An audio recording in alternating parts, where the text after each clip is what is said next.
get started for everyone that's here. We're going to be taking things a little bit slowly just to let some more people hop in. My name is Peter. I'll be one of the moderators along with Jacey. Welcome to Treaty Talks. This is our second teach-in series. We did one about 2 or 3 years ago. It's been so long now, but we're back. And Treaty Talks is a young adult-led initiative to facilitate treaty education in the Northwest Territories. Although we are moving to Yukon and Nunavut a little bit, we are now a project under Makeway, partnered with Denny Naho. Myself, Jacey Firth-Hagen, who will be moderating this event, and Marlisa Brown are part of the team. And just some announcements. It's been a while. It's been a while since we've done treaty talks. So we are working on a website, and that should be released this summer. We're going to be doing a podcast that'll be largely hosted by myself. We'll have a few people there that will be announced as it comes up, and we're going to be having more teachings like this from people from all around Northern Turtle Island and all around the north. So we're really looking forward to these things. For anyone, we got some housekeeping to go through. So if you do have a question, just go ahead and put it in the chat. Again, we're going to be keeping the videos off just to make sure that the quality of the video stays good for everyone. It's a lot of internet issues sometimes here in the north. Sessions are recorded. You'll notice that you're being recorded or that the session is being recorded right now, but for the most part, it's just going to be the moderators and the interview on the video. Um, we also want to talk about our value around respect and supporting one another. It can be challenging to navigate through treaty learnings, which is one of the reasons why we started this. So we're always trying to learn how to respect each other and respect what we're learning about in the best way possible. And in that, we'll talk a little bit about mental health. Um, we share these support lines. We want them to be known that they're out there. We've all had our own challenges navigating these learnings around treaties, and we just want to keep that in mind that please, we invite everyone to take care of their mind, body, and spirit throughout the session. So here's a list of the resources. We also want to put a thank you out to our sponsors and our partners and our supporters. Kind Indigenous Relations are helping to fund us right now. We are partnered with Dene Naho and Makeway Charitable Society as well. So big thanks to these people. They're really helping us out. It wouldn't be possible without them. On to the next bit, the exciting bit, we have Marilyn Jensen. And Marilyn is an active Indigenous artist and advocate of Indigenous peoples, speaking and teaching on many important matters relevant to her community. Her passions are in the reclamation and revitalization of ceremony, songs, culture, and everything foundational to her identity. And I'm going to apologize right now, Marilyn. I'm not strong in your language. No problem. I don't even know if I want to. I'll let you introduce a little bit about where you're from whenever we get to that Okay, part. for sure. But Maryland has a wide breadth of work from teaching First Nations governance to art to working in wellness, and they all come around the treaty conversation. So we're super happy to have Marilyn here, and we'll be having JC leading the interview. So I'm going to go ahead and invite JC and Marilyn to talk treaty to us. Thank you. Awesome. Sheesh, masicho. Right on. Mostly Cho Peter. I see Marilyn. Great to have you. I just wanted to ask you to start off, Marilyn, if there's anything you want to add in your introduction, and we'll get into the questions. Awesome. Thank you. Glashish Masicho. So my English name is Marilyn Jensen. My Tlingit names are Yadalton, which I was born. That's the name I was given when I was born. And then later on, when we had my mother's potlatch, like one of our biggest ceremonial practices we have in my culture, I was given the name Shagu from my brother, my clan brother from the coast, which means slave woman, and it comes from the killer whale chase and seal house. And then I also received Tudisglasia, which is a Tagish name, my grandmother's name. So I come from the Yukon, in the southern Yukon. I'm from Carcos Tagish First Nation. My clan is Ducklawady, which is Killer Whale Crest, under the Tagish Keat Hit House, which is Killer Whale House. I'm also a child of Deshiton, the Split-tailed Beaver clan. But I also have Scottish and British on my father's side. Both my parents are in the spirit world now, but I always acknowledge them as we are supposed to in our protocols. So I'm the daughter of the late former chief Doris McLean, and also my father Philip McLean. I'm the granddaughter of Peter and Agnes Johns, great granddaughter of Tagish Mariah Johns, and Scotty and Clara Williams. So I was born here in Whitehorse, but I've spent most of my life in the Carcross Tagish area. I also lived in Anchorage when I did my undergraduate degree in anthropology, and then in Victoria when I did a master's with Tige Alfred and the gang with Indigenous Governance. So thank you so much for letting me introduce myself. Masi Cho. I see. Wow, Nastish. I love how you share so much of your language and history and family. It was super beautiful. Feel that right in the heart. I Thank you. love that. And super exciting to know you and to see your beautiful bio and to have you on here. Before I get started with the first question, I'm going to share how we met. Okay. Must have been like 10 or so years ago now. I was actually a participant of the first Gwich'in university tour with the Gwich'in Tribal Council and the Mhm. Northwest Territories, or first in a while.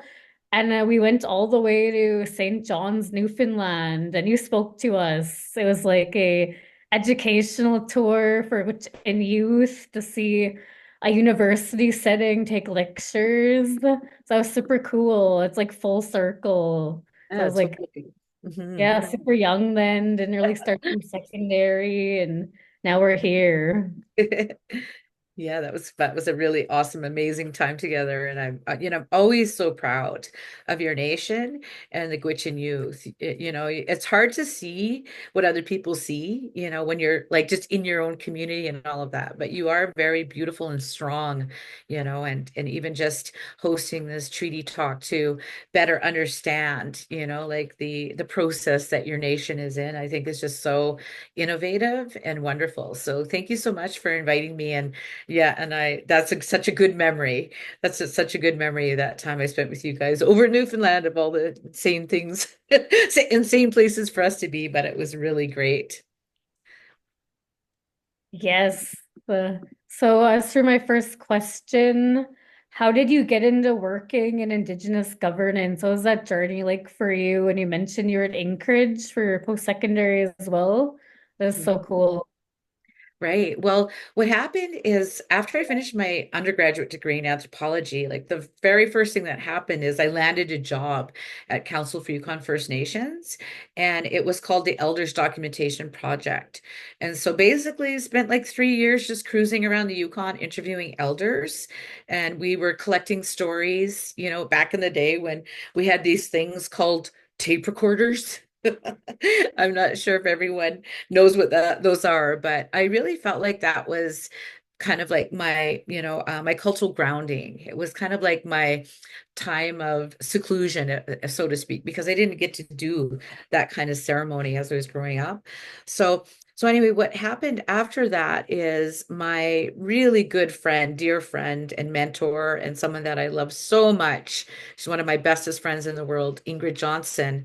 She finished a master's in anthropology and she came back. And so we were like, hey, we should do some work together. And so anyway, to make a long story short, we were like, we started off saying to ourselves, we're strictly culture. We're only going to be working in heritage. And then the first thing that happened is Yukon government found us and they're like, hey, can you guys teach a class about Yukon First Nation culture, history, land claims, and self-government? And so there we were. So anyway, just kind of ended up in like the teaching sphere and about our treaties here in the Yukon. And at that time there was only like 4 nations had signed off their final self-government agreements. So it kind of just ended up in this whole area by like the universe working its magical way. And so we did this for a while, and that really kind of inspired me to want to do my master's. And I found this like really cool program at UVic on Indigenous governance. And so I went and did that degree, and it really changed my life. It really changed my whole perspective on everything and provided this grounding. So from there, I've done a lot of things. I worked in my own nation, and of course, I taught at Yukon University for about 8 years in the Indigenous Governance program. So I just think, it's important for us to be authentic. And when we talk about Indigenous governance, it needs to be Indigenous. We can't just replicate somebody else's system and ways of doing it. It really has to be infused with who we are as Indigenous people. So it's really like one of my passions and love, and a part of what I consider to be my responsibility, because the elders and the leaders before us worked so hard just to establish basic human rights that we would even have this ability, to create and reclaim Indigenous governance for our communities. Oh my gosh, just hearing your journey, it's like so inspiring. I really love how you mentioned when you started with like tape recorders, and there's only a few nations signed on to self-governance, as well as taking the master's program. We have like so many questions. I have like so many questions. And I Yeah. invite folks tuning in as well to write some questions in the chat. And I just want to say a reminder for anyone that's new, we're keeping our mics and cameras off due to northern internet. And yeah, just give me a Okay. minute. No worries. Oh, so cool. I love it. It's like we're just sitting around the kitchen table having tea and visiting. So I like your guys' format. It's really cool. Yes. What was it like during that time for you, with tape recorders and self-governance? And I really love when you said, um, yeah, honoring like the elders and the people that did this work, which is like exactly why we wanted to do treaty talks. Right. Well, it was really cool because, like I said, it really provided a foundation. I was very, privileged in regards to that. I grew up with a really strong family, and I was taught a lot about who we are. And my mom started a dance group, back in the 70s when I was like literally like a baby, and my sister was a real like major baby. But the reason she started that was because during that time it was just the society was just so hostile, and in a lot of ways it still is against Indigenous people, like in those days it was like dirty Indians, no good for nothing, and all of that negativity and really bad very destructive messaging towards us. So she started this dance group little, for children because she wanted us to be proud of who we are, to know who we are, and to be able to sing our songs and do all of that. So regardless of all of those teachings, that time I spent with the elders was really, really grounding. And I heard them, talk so much about governance, traditional governance and protocols. and how we're supposed to be with each other, really, which is so connected to like the lateral kindness movement, is that reclamation of who we really are as people, because obviously so much was indoctrinated into us, through colonization, and all, you guys all know the story, residential school and all of that, so what I really witnessed and saw, and I have to say, like, every single one of those elders that I, was so privileged to spend time with is gone now, and it was just like how loving and how kind they were, and how they had time for you, to like acknowledge and really see you, like really see you, and know who you are, know where you come from, so um that time with them, I think, was the foundation for really Indigenous governance, and lateral kindness and everything we do, all of the stuff like ceremony, and just witnessing how am I supposed to be, as an inland Tlingit and Tagish woman, but even further to that, how are we supposed to be as Indigenous people? How we walk through this world, and being able to hear them speak the language, as like that being their mother tongue, because we're, as you know, JC, we're in such a time of, language revitalization. It's so critical right now, but be able to hear the language being spoken so naturally. And so, yeah, really incredible time, and I'll value that for my whole life.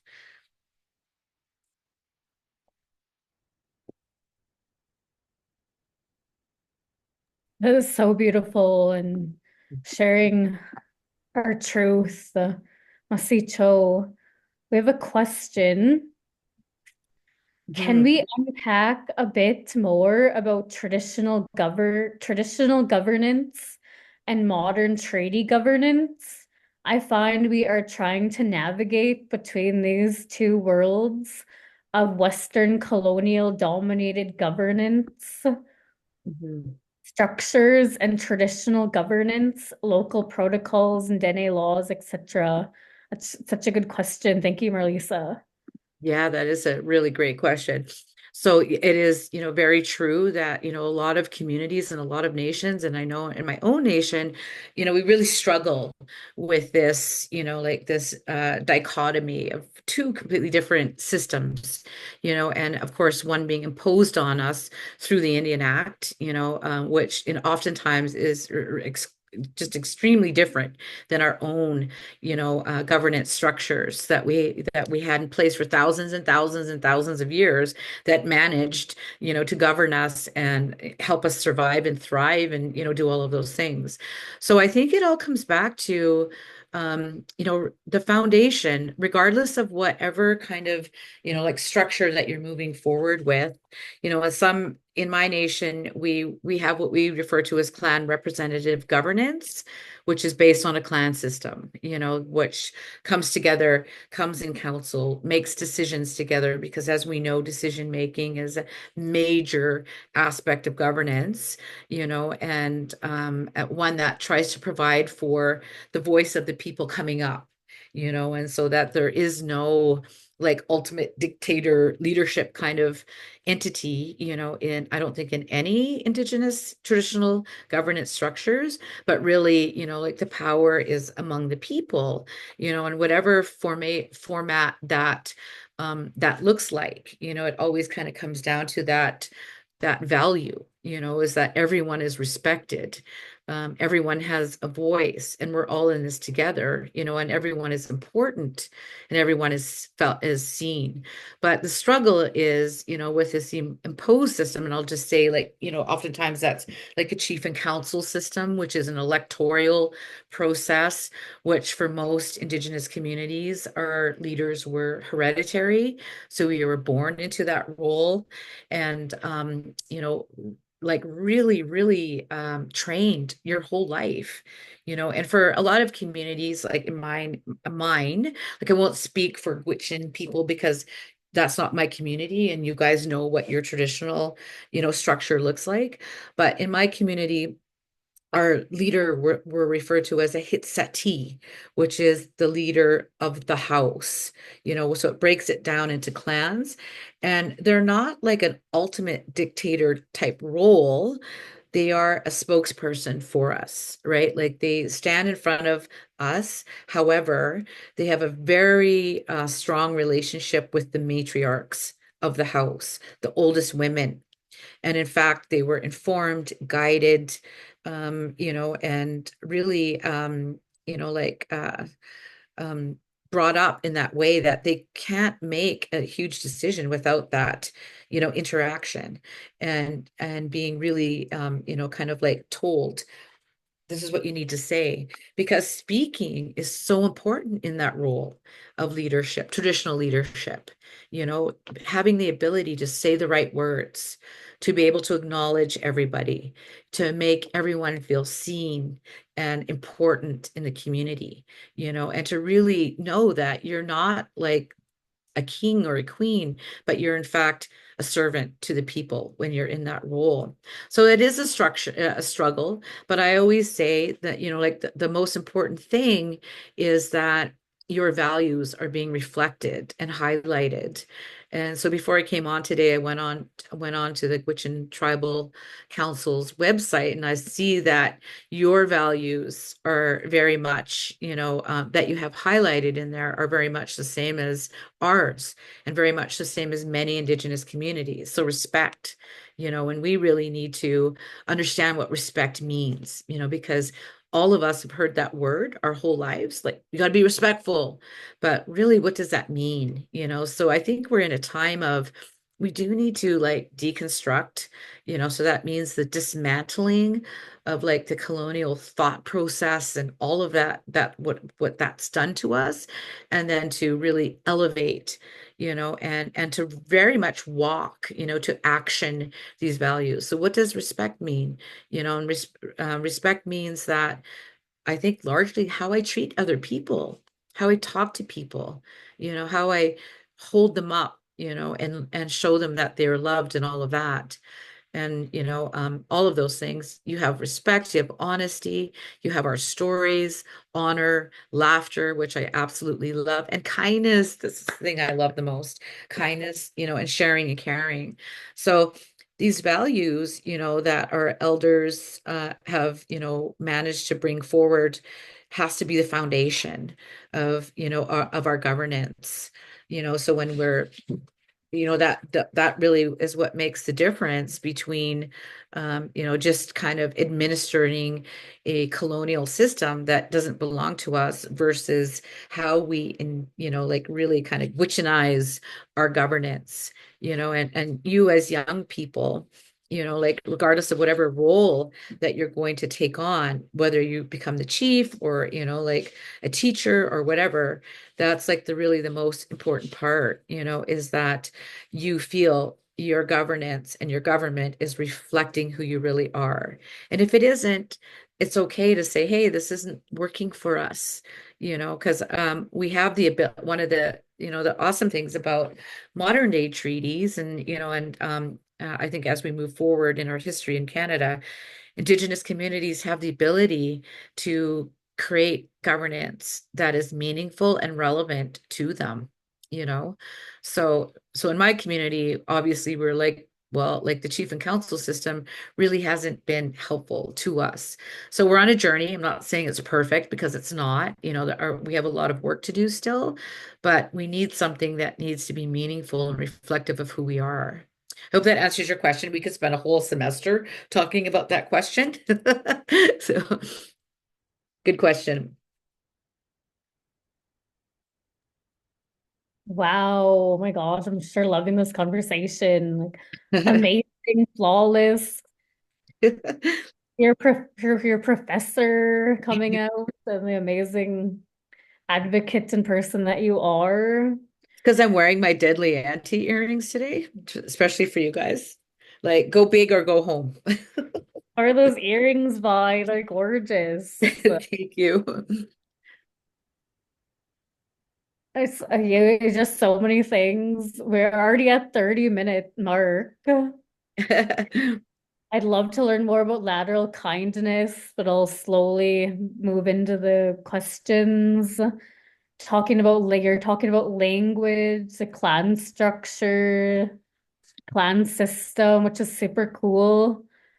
I don't think we have a lot of that around the Northwest Territories. So it's really cool to learn that. Learning about traditional governance, reflecting on which in governance, and we've been negotiating self-government for a while now, and have Yukon, I believe, is mostly self-government. So it's really cool differences and similarities. You Mhm. talked about values, respect. I love that you talked about we hear about respect, but what does it actually mean? It's just so important, especially during these times that Mhm. we're in. I really love that you mentioned like the chief and council system and making it like reflective of our governance and making it work for us, which is something I'm like already like exploring in my own interest in like governance. Mhm. Oh, so I have a comment here. Thank you to the three hosts of Treaty Talks and the guest speaker, Miss Jensen. Great conversation. I wish I could stay, but I have a meeting to attend. Have a wonderful day. Thank I'll see you. you, Arlene. All right, I'm going to go into my next question. What is the relationship between wellness and working with tradies? Super stoked about lateral kindness, and I'd love to see it in this area. Awesome. Okay. Well, as like treaties are a result of agreements and both kind of legal and ethical. Indigenous people have a relationship with Canada, and it all started off with this notion, that there would be treaties, there would be agreements in the way that we coexist together and how we live together. Um, and so it's been a long process, as starting off in the East Coast, moving across Canada, historical treaties, numbered treaties. And then by the time, I know you have, some historical treaties in Northwest Territories, Treaty 8, Treaty 11, I believe. But a lot of communities were left out of those processes. Here in the Yukon, like the whole Yukon was left out, and so as a result, we end up with modern day treaties. And, even, aligned with historical treaties, there is this element of health, and so the way that I see it, for my own community, we have this kind of like guiding manifesto in the Yukon. It was a document called Together Today for Our Children Tomorrow, which our chiefs took to Ottawa in 1973. Basically, they said, "Hey, you guys don't have a treaty with us, and you're legally obligated to do that." You know, because of the Royal Proclamation of 1763 and because of the, many, many things lead us to this thing, to this place of Canada needs to have an agreement or, a treaty with indigenous peoples. So for our treaties, there's a number of, and basically just stepping back and just thinking of self-determination in general, because self-determination is different than self-government or self-governance. Like self-governance, government is quite specific, to a treaty, whereas self-determination is a larger, broader concept where, we are able to lead ourselves. We were able to, step away from such a system of parameters. As we all know, the Indian Act was very oppressive. Like it was your whole life is being dictated by somebody else. So our dream of self-determination is beyond that. It's where we're leading ourselves. But what I find, in our treaties here in the Yukon, and going right back to, thank you for posting that, Marlisa, the Together Today for Our Children Tomorrow link. That's like our first, statement of like, hey, this is where our people were, and this is where we are now. And it basically says in 1973, we're not a happy people, we're not thriving. There's many things that need to be in place. Here's our vision for the future, to be able to do that. So our treaties, our modern day self-government agreements and treaties are reflective of those initial, kind of like first positions of our people. But one of them is wellness.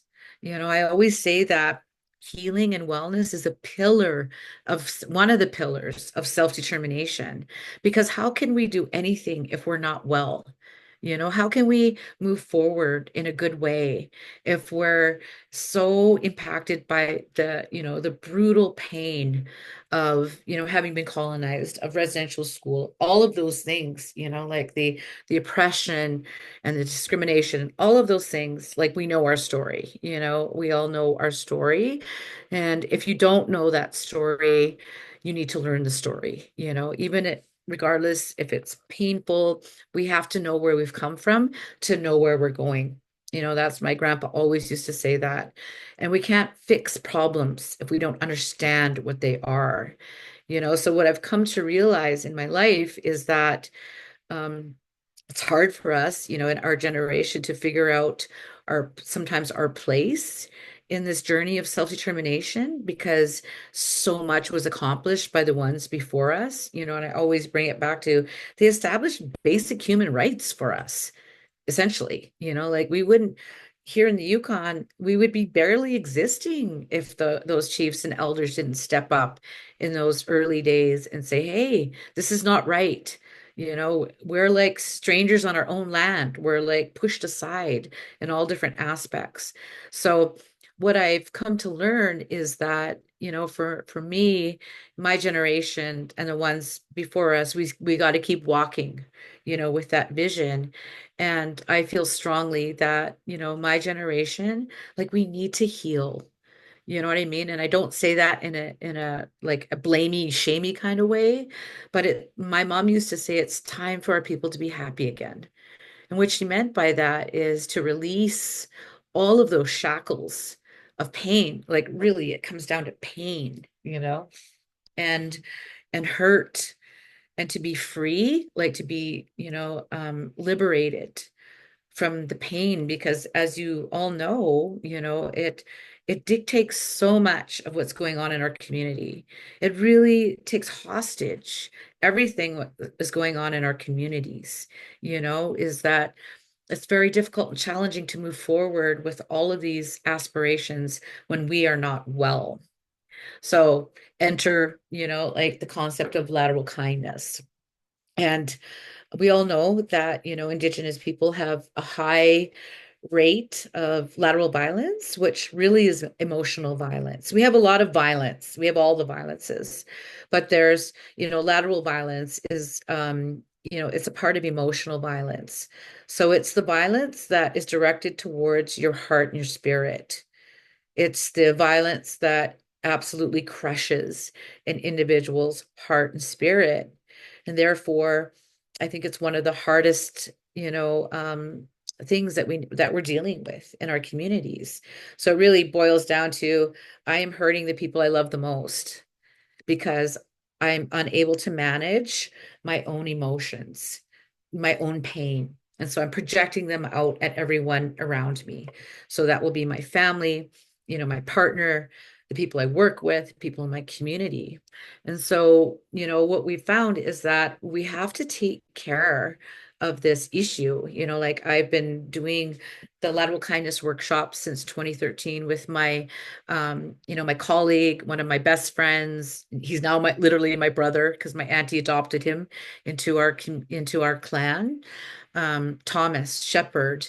And so we've, kind of just by accident, we stumbled into this whole kind of area of emotional wellness in Indigenous community.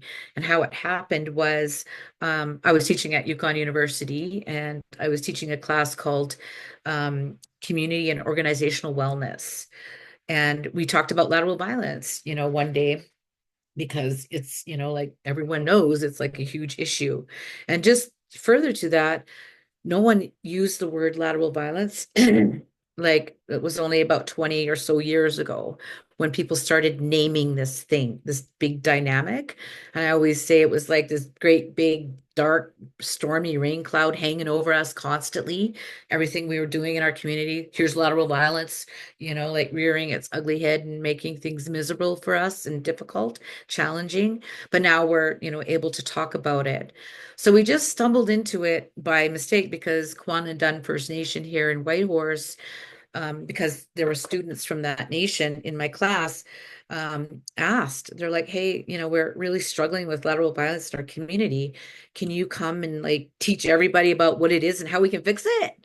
And I see it like that because it's, like that's a huge, huge, huge endeavor, right? And so anyway, we started. And since then, we just jumped into this really challenging, complex, layered upon layered of dynamics topic. And we've been all over Canada and and into Alaska, a little bit into the United States of, talking about this in Indigenous community.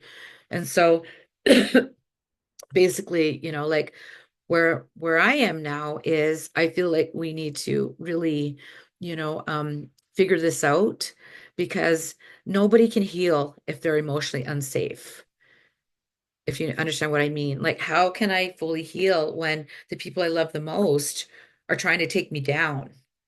And trying to sabotage, because these are all, manifestations of lateral violence. It's hurting the people we love the most. I don't want you to be well because I don't feel well. I don't want you to be happy because I don't feel happy. And so we really have to work, do a lot of work. And so how this all relates to treaty is because wellness is a foundational pillar of self-determination. Our elders said our people need to be happy again. Our people need to be, liberated from this pain. And we know it's a very consuming pain. It's very, very challenging. So that's a long answer, but I hope that makes sense to you guys.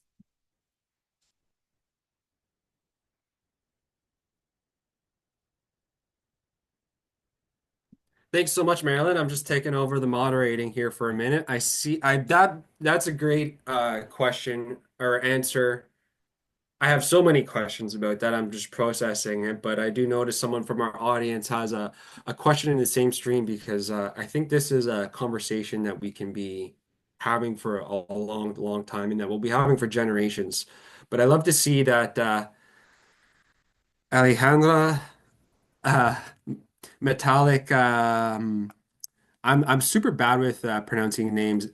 Janvier, and so they are representing the Dacho Youth Energy Action Council. And my apologies if I pronounce your name funny. But they are asking questions, similar questions that I have is what does healthy leadership mean to you, and insights on promoting healthy leadership amongst youth.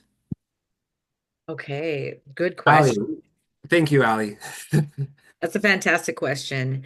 And again, I think we have so many examples of strong and healthy leadership, in our own communities. If we look back, at those, prior to the Indian Act and prior to the imposition of a chief and council system, because I really do believe, like in a lot of ways, the chief and council system was imposed as a way to disarmor us, to take away our strength, and our sovereignty and all of that because it's imposed, and there's a lot of things in there that didn't exist in our own communities.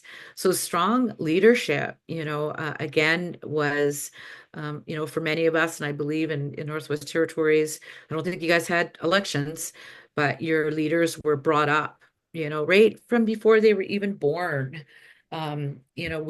Like we would know this is going to be who our leader is. And there were a lot of qualities that came with that, and those teachings were taught right from babyhood all through life. So when that individual was, ready to step into their role, they were ready for it. They were taught some of the most important aspects of leadership, Indigenous leadership, like selflessness, because you're not there for yourself, for the promotion of yourself.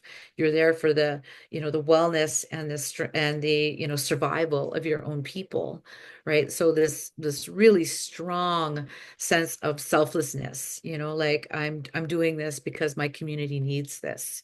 I'm here because it's my responsibility. Indigenous governance is all about a very heightened sense of responsibility and accountability to community, much more so than any other political system or, structure. It's like I am accountable not only to my people, but to my ancestors, to the creator, to all of the animals and every living thing that exists on our traditional territory. I am responsible and accountable to that. And so leadership, was reflective of how you present yourself. You know what I mean? And I'm gonna say some like really strong, I think, and maybe some people might think I'm crazy, but what I think, makes a strong leader these days is you have to be sober, because so much trouble, as we know, has happened through, substance abuse in our community. You have to be able to think clearly, and your um your you know the way that you conduct yourself is reflective of your community. So you're no longer just yourself. And really, I think that aligns with our own traditional values because, in my community and in my culture, I'm not just an individual. I'm a person that comes from a clan, a family, a community, a nation. And all of my actions, including how I talk, how I conduct myself, is a reflection of them, right? So there's a really strong sense of honor in that regard, So I can't just go waltzing into Gwich'in territory and just, the elders used to say this, talk any old way to people, which You means could, you could definitely waltz in Gwich'in territory, though. Nobody's. hopefully, hopefully we'll be there soon. Yeah. So, so like we have this strong sense of, leaders being very, very, very intentional with the way they talk, with the way that they present to themselves. And because that is a reflection of all of us. So, strong leadership is holding everybody else up, right? It's like empowering everyone else.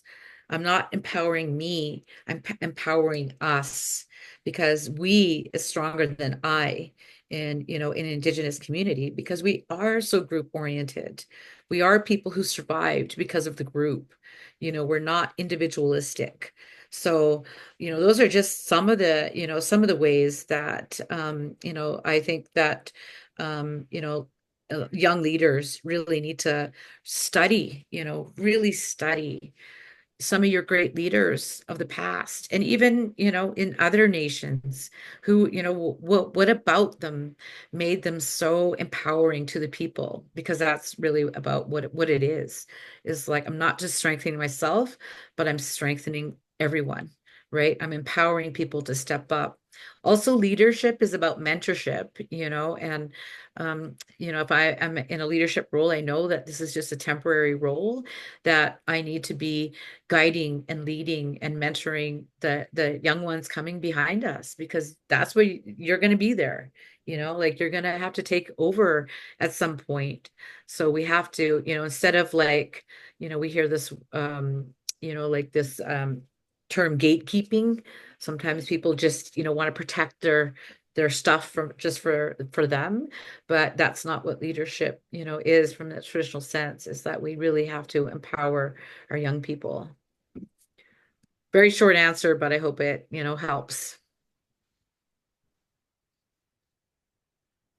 I think that's super helpful. I think that really lays the foundations. Like a quick summary of that, I would say is that Indigenous leadership and what I've seen in multiple Indigenous communities is that a leader is below the people rather than in Western concepts, you're above it.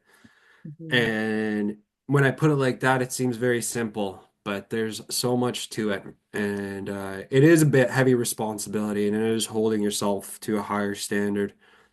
Um, my question around that is And we got about 14 minutes left here, so maybe I'll start with another one. Is that you've mentioned that in your early career that um, the landscape around Indigenous advocacy was much more hostile, and it's seemed to have gotten better today, but it's also seemed to have gotten worse in other ways. Mhm. But I know my experience, and I'm sure what the youth are going to continue to experience is that this is really hard, and it's really easy to have these empowering messages, but then sometimes when you're in it, it's so easy to get beat down. So Mhm. I'm wondering if there's some like ways that you pull yourself out of that whenever that's happening, or that you have pulled yourself out of it, or aha moments that you've had along the way. Mhm.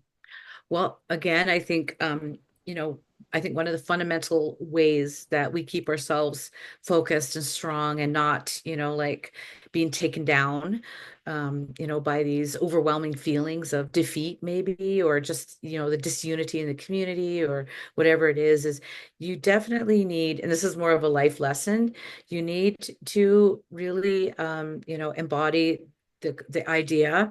This is a major, excuse me, major concept major concept of like the lateral kindness, movement is that I can't own other people's stuff, right? So if I'm doing something that is extremely important, and say, for an example, I'm learning language or I'm trying to reclaim ceremonial practice, and someone is, talking badly and attacking, verbally attacking me and, talking bad about me all over the place, that belongs to them. That those actions are a reflection of their own pain. And I, as an individual, cannot change that. All I have the power to do is the way that we're interacting, our interactions, right? So don't own other people's stuff, number one. And I know that is easier said than done. It's taken me my whole life to learn how to do that, like literally my whole life. And also, further to that, is whenever you're doing something important, you become a target. Why? Because you're seen. You become seen. You're out there, you're in the arena, you're doing things. And so, immediately, because of somebody's own pain, they're going to be bothered by that. It's like, stop being so happy. I don't like it because I don't feel good. So, as young people, like if you're able to learn how to do this, you're gonna really save yourself a lot of misery through your life. And a part of that is having a strong, strong core group.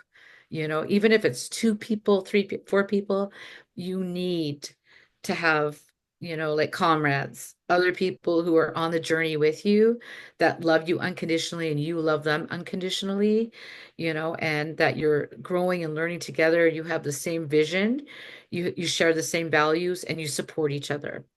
You hold each other up. You really need that strong, strong group, to be able to walk through this world together, and reclaiming ceremony is so important.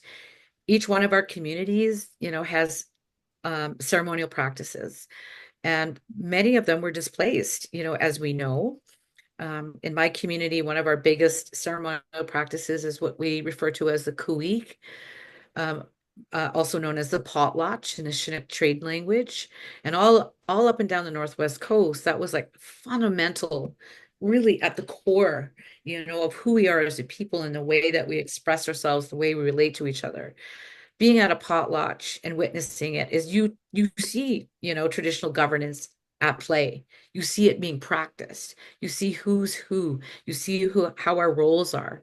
You see how we're supposed to interact and talk to each other, how we are with each other. You see ceremonial things. Like a good example is, when my mother passed away, it was a huge loss, like not just to our family, but to our whole community.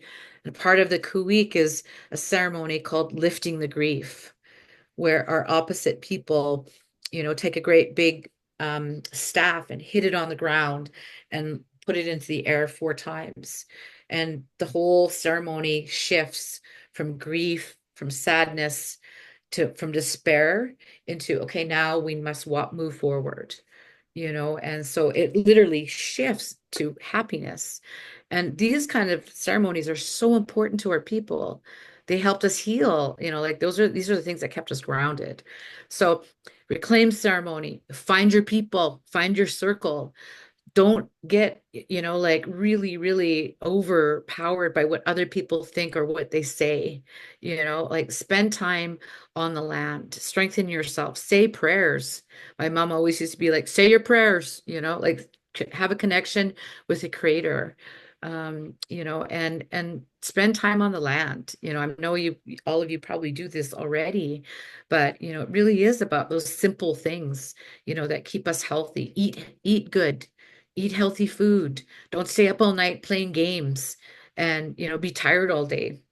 People laugh at me, but it's true, and I'm guilty of being on, on TikTok and all of that, but we really have to like just go back to the basics, spend time with the elders while we still have them, and think about your role as men and women and, however you identify, in this life is someday I'm going to be an elder and I have to like be able to transmit our knowledge and our teachings, and my life needs to be an example. My life needs to have meaning and purpose.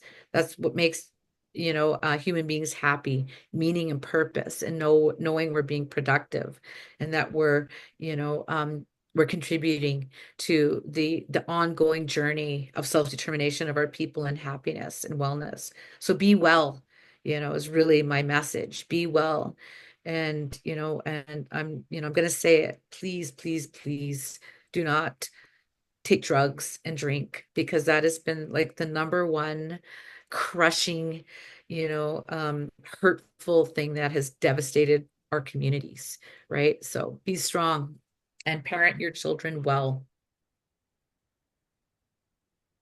Yeah, I think a lot of people are getting an uplifting feeling in this conversation. I think that's really important because one thing when I hear treaties, I think of relationships and how we treat each other. And I Right. really think this is coming out in this conversation and taking care of yourself. And it's all like as you start to learn it all, like, you get those moments where it starts to all click.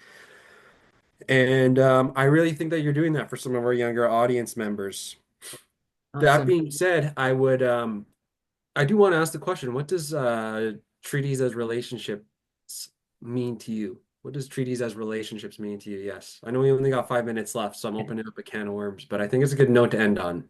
Right. Yeah, no, it's great. It's a great question. So, I mean, it's multi-layered, obviously, like treaties, kind of at that high level. It's our relationship with Canada, like this, a bigger nation. So, there's a lot of work. We know that, just to throw another big concept into the can of worms is reconciliation and all of that stuff, so that there's that relationship, but also treaty relationship is right at the community level.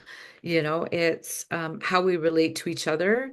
And, again, like moving forward in a good way that we know that it makes sense to our people.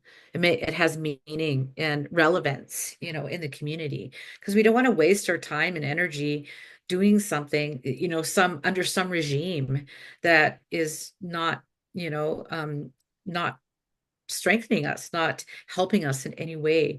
So the treaty, like the relationships, the way that we treat each other is super important. That there is, this aspect of definitely kindness. I love that that's included in your guys' values. And kindness, what does that mean?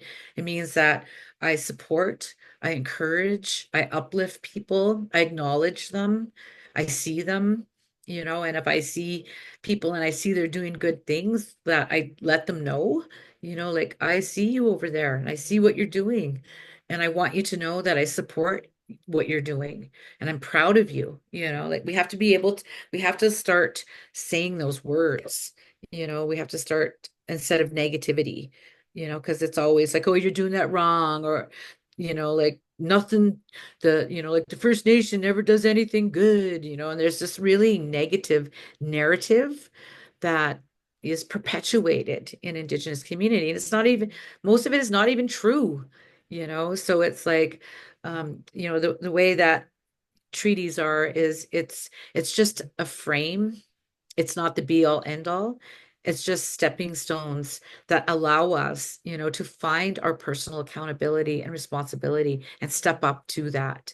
Because no one ever did anything, back in the day for us. We did it ourselves. There's no way on God's green earth our people would have survived, like the Gwich'in people and all across the subarctic. How would we ever survive if our people were not, capable and self-sufficient and had all of these things in place? And a part of that is governance and, and how we, our relationships with each other. So obviously we had relationships with other nations. We had times of, peacemaking. And we also had times of war, or struggle. But somehow we were able to manage and there was nothing that we couldn't overcome, because if we weren't able to overcome, we wouldn't exist today. Our ancestors were strong, strong, strong people. And we, just like we've, inherited like intergenerational trauma, we've also inherited intergenerational strength, and like just badassery, resilience, like the ability to keep moving forward no matter what is thrown at us or in front of us. So we have to remember, like, that is, all embedded in the way that we are interacting, in the way that we treat each other. Like like my nation can't be taken down by ourselves because of emotional violence, or like those struggles. We just don't have that option. You know what I mean? We don't have that option, because it's our responsibility to keep going forward, and to create a better, community for our young people. All right. Again, that could Yeah, be their I, university course for a whole semester. yeah, I kind of don't want to go back to work now. I like keep having tea with you. I'm sure Great. that I'm not the only one who has to get back to work. So I want to say a big musty cho and thank you for joining us today and speaking from the heart. Feel free to join any more teach-ins. Please follow us on our socials. I Mm. do want to also ask about a little bit of one quick blurb about lateral kindness, and if folks want more of this learning from you, how can they find you? Awesome. Well, we have like a Facebook page, Lateral Kindness Inc. We also have an Instagram page, Lateral Kindness Inc. But we have a TikTok as well, although like I haven't done a lot on it, but I'm gonna get a little bit more like busy on there. We're Our new website is scheduled to launch on June 17th. And so there'll be lots of like online opportunities.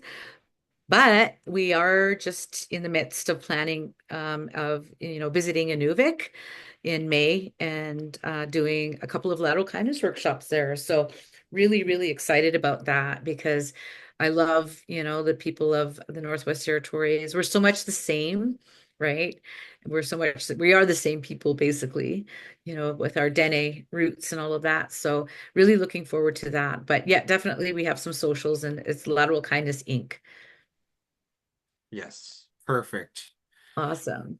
Yeah, yeah. Hope you have a great time in Inuvik. Unfortunately, I'm in Yellowknife, so I won't be able to see you there. Aw. But yeah, we're going to be doing some more teaching, so stay on our socials, stay watching out for us. Again, big thank you to Marilyn. Um, follow Lateral Kindness if you want more of Marilyn's work. And just remember to take care out there and keep talking about the treaties. And thank you everyone for this time with you. And I hope to see you all again in all the names. That's all for now. Any closing statements, Marilyn? I want to say again, Masicho, Shonithan, Gulashish, merci beaucoup for inviting me. It's such an honor. And I'm really, really proud of you guys for Thank taking you. the initiative to do this. Like nothing helps us understand more than dialogue. Having the chance to really connect and communicate with each other is a wonderful thing. So holding you guys up, supporting you, and I want you to know that I really, really value you and appreciate the work that you're doing. It's really good. So, Gulashish. Let's see, Cho. Masicho. Yes, that's it. Everyone's gonna get back to work now. All right. Have a great day. Yes, bye for now. Bye, Masi.